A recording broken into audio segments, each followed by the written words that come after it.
Hey, gang, happy Aloha Friday. Let's get our weekend started here with the end of the week. What are we doing? Market update.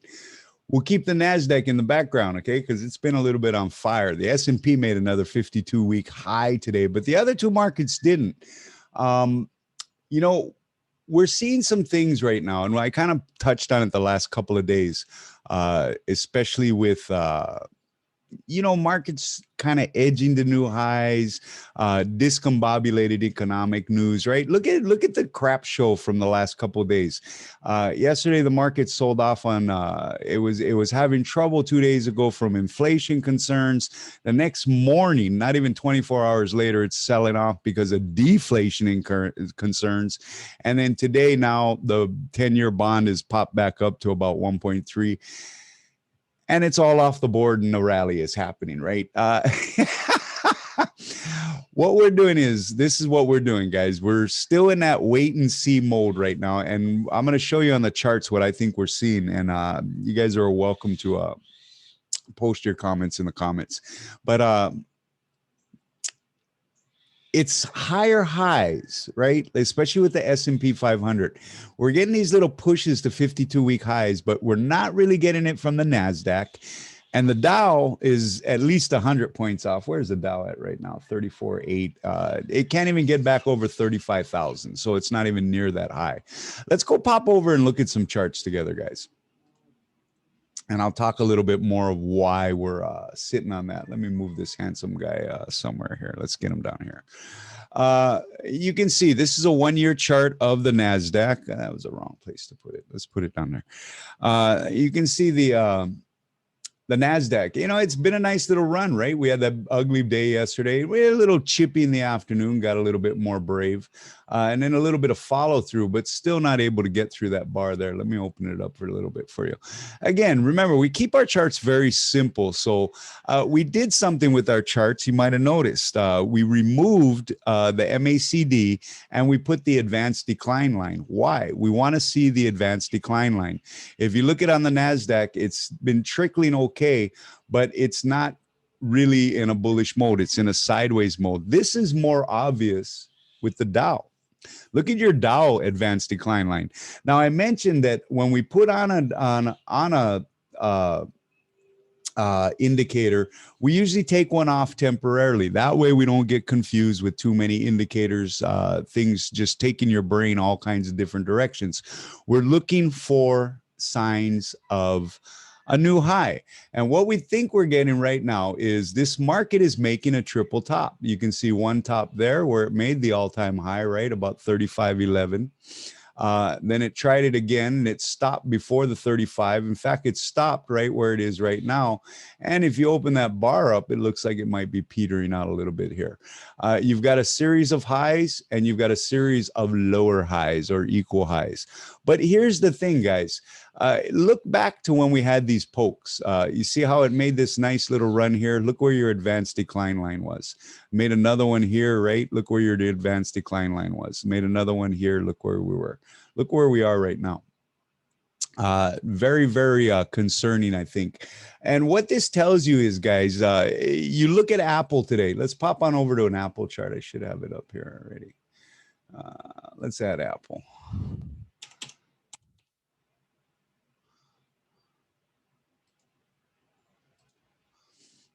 Okay, let's pop on over to Apple's chart. Apple's been having a great day. You can see it's at that 52-week high. It took off that that post split. Then when it had that 4-for-1 split, it's taken out that level. It's broken off a nice little base here. And you can also see too, let's pop on over and look at Microsoft. Microsoft, right? Just made another all-time high. It's consolidating a little bit, but again, it's not getting over yesterday's bar. It looks like it's slowing down. Let's check out Facebook. Now, why am I going Microsoft, Apple, Facebook, and I'll do Google and Netflix next? Those are your FANG stocks, right? Remember a couple years back when we were in the middle of, a few years back, we're in the middle of this huge bull leg, and it was driven by 5 stocks, right? It was driven by the FANG stocks, Apple, Facebook, Microsoft is one of them, Netflix, and of course, Google. it looks a little bit like that again, but you're not getting full participation. It's almost like Apple and Microsoft are really driving the market, but we don't feel like one stock can keep this rally going at all-time highs. And that's why for right now, we think the market's kind of giving us a little bit forward projection. And we know next week we've got the CPI number, the PPI number coming out, and that's coming off those ugly ones the last time that just shocked the crap out of the market, right? And so maybe there's something being told to us. So we're going to stay right now. We'll stay with our shorts, right? We're short the S&P 500. We're right there at about 420 on the spider. And we've got a little short going on in Twitter too, which is kind of a train wreck right now, but we'll stick with that. We think it'll be a takedown all markets. But if you look across your charts, it's eerily similar except for the S&P 500, right? It's the only one. And even then, if you open this up, it really didn't do much, right? It took out that 52-week high, but it didn't do much. And if you really open that up, it backed off. Let's look at a 5-minute chart. Now, you always, guys, for you new chartists, you're looking at a day-year chart. Every bar is a day. You want to know what happened. Where did that wick come from? Where did that little wick on the top come from? Well, break it down a little bit. And when you open it up, you can see it gapped up, went a little bit higher, and now it's kind of softening, right? You had one top here, two top here. Let's see how it resolves the rest of the day. So we'll stay where we are. Oil, guys, we'll stay in those oil plays. MRO's having a great day. ET's okay. It's basing around that level, around that 1050 level. The other one we're in is we just cashed out the Suncor right last week for a nice 80% gain. So we already took our first profits on this oil play. But we still got the MRO. Geez, I can't remember which. How terrible is that? Just a lot going on today, but let me pull up my phone here and I'll tell you exactly where we are. We still have the PEJ. PEJ had a great day today. It's up about $1. It's up about 2%. It's back over that $50 level, and it's pushing higher. MRO, of course, is one of our oil plays. That thing's up about 2%. And of course, the other one is ET, which is up about 31 cents or about 3% right now. Oil, look at oil. We talked about it, right? A few days ago, we had that little issue with OPEC and stuff. They got into a little scandalous action. People were talking about the end of OPEC, maybe even a slowdown in the global economy, right? And so consumption came under concern, and it kind of retraced, right, back down. Let's get on a year chart. It'll give us a better picture. Always start with your year chart day bars. And you can see there, that's that little OPEC fiasco. It caught a nice little bottom there around $71, and now it's moving back up. We still stand by probably sometime around September. We're going to see triple-digit oil. This thing takes out and holds about 76, 77. There's not a lot of resistance to those triple figures. And two, you can probably expect that after months and months of waiting, we start to see a little bit of lightening up, maybe in India, maybe in Asia, things like that. Asia got real ugly yesterday, right? Japan had the emergency call and went back on lockdown. There's not going to be spectators at the Olympics. So that's kind of an interesting story there. I'm back. So look, guys, we're going to just be patient with this right now. We like our energy plays. We like our travel and leisure play. We don't have a lot of money on the table. We've got our usual portion of our portfolio in great stocks. So look, if Apple runs, we're the beneficiaries. We had our members at that pre-split load up on shares, and they've been holding since then. So they've been getting dividends, and now they're getting price acceleration. And guess what? They got a nice little stock split there. You got 3 shares for every one you owned. Other than that, guys, look, it's Friday. Let's call it a week. It's Aloha Friday. Like I said, that advanced decline line, the underpinnings of what's happening here is really starting to look like a triple top on the Dow. At some point, if the Dow does roll over, maybe because maybe the market's seeing something wrong in the CPI, maybe markets are seeing something in the PPI. Remember, the last rounds we had of these reports were bad, but they were the first time they were bad for a while. There was a lot of talk about the transitionary effect and things like that, right? We're coming off ground zero, so we'll see how that works out. Be patient, guys. You see how, like with the Apple, how patient we are. We bought those shares. We recommended our members buy those shares pre-split, right? And we kind of just held it, right? It's cycled down as low as 120 and stuff now. But through patience over, about what, 6-8 weeks. So God, that's not even a blip of the eye in a lifetime. We got a dividend. We're getting a second dividend, right? Earnings season around the corner. And we're up about $25 a share now from that 120 level. So it's a lot of fun. Patience, guys. Look, everything you read, everything you see out there in the media is now. Don't let your emotions get caught into that, because it's a trap for your portfolio. Yeah, you'll have some trades if you're trying to trade too quick or impatient. You'll have some trades you win, but you'll leave a lot of money on the table, and a lot of times you'll leave money on the table that removes you from the table. So just keep that aware. We own all the stock of the weeks. For you guys that are waiting for a stock of the week, it's just the market got kind of discombobulated, and we kind of got this one eye on next week. So we don't want to get any more new money onto the table right now until we see some clarity, which is just days away. So why wouldn't we just be patient on it? We don't mind being like market watchers, and we can sit through a little red numbers if the end of the rainbow has the pot of gold, right? We're patient traders, but everything you see is about, we see it in the cryptos a lot, guys. We'll do a crypto show right after this for you crypto fans. And please, if you're following the crypto journey, tune into this one, because I'm going to really update you on everything we've done with the Nexo and the Voyager, because we're setting up what we think is going to be a super play around with the magnitude of the GGP play and stuff, for you guys that know my history. But especially in the cryptos, guys, you guys see it with the Shiba coin, with the XRP, with the Stellar, with the Ripples, with the Bitcoin itself, right?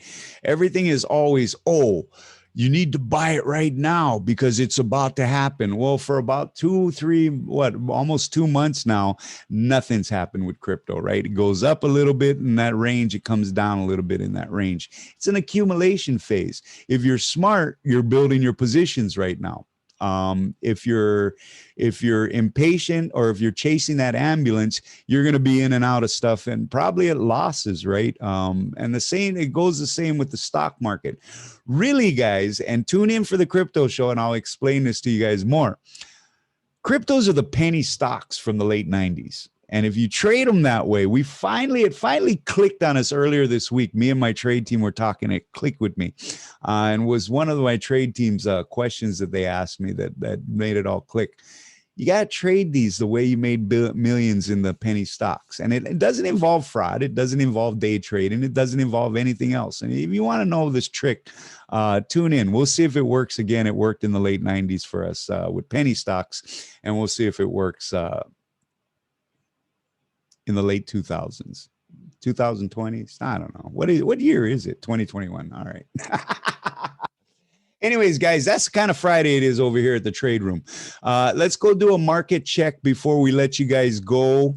For all of you guys that are commenting on the investor board, and hopefully we start getting some on YouTube, thank you very much. Debate is the essence of success. We need to get ideas out there. So please keep those comments coming, okay? But let's do a little final check of the markets here. You see that, look, we just can't even get back to that 35,000 on the Dow. You can see the S&P still kind of floating around that level. The NASDAQ, the VIX really came off. It looks like a lot of fears coming out of the market, but we know what that usually leads to.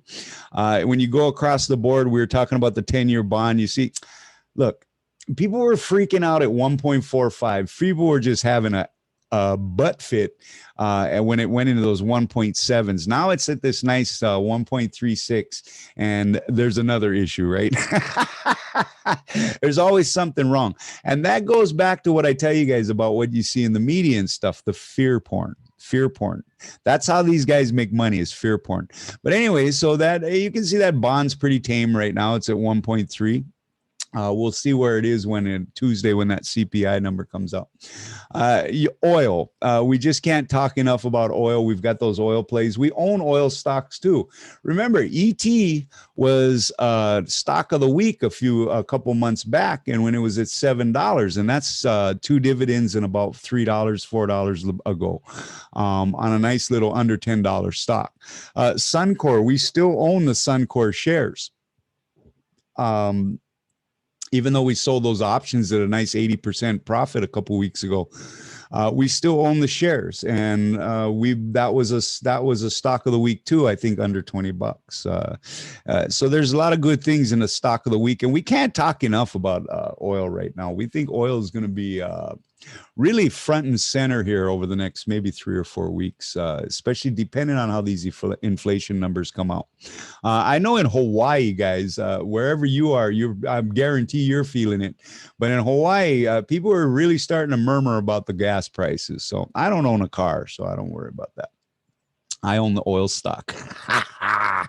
Anyways, and you can see gold's just kind of floating around that 1800 point. Remember, you gold bugs, you new gold bugs out there, kind of taught you already that gold loves those round numbers, and so it's kind of just gravitating around that 1800, probably waiting for more economic data, right? And then of course your cryptos, we'll talk more about that in the crypto show, but you can see Bitcoin, it was real red this morning, right down around that 32,000. Now it's back up to 33,000. You can just watch this without even seeing the chart, guys.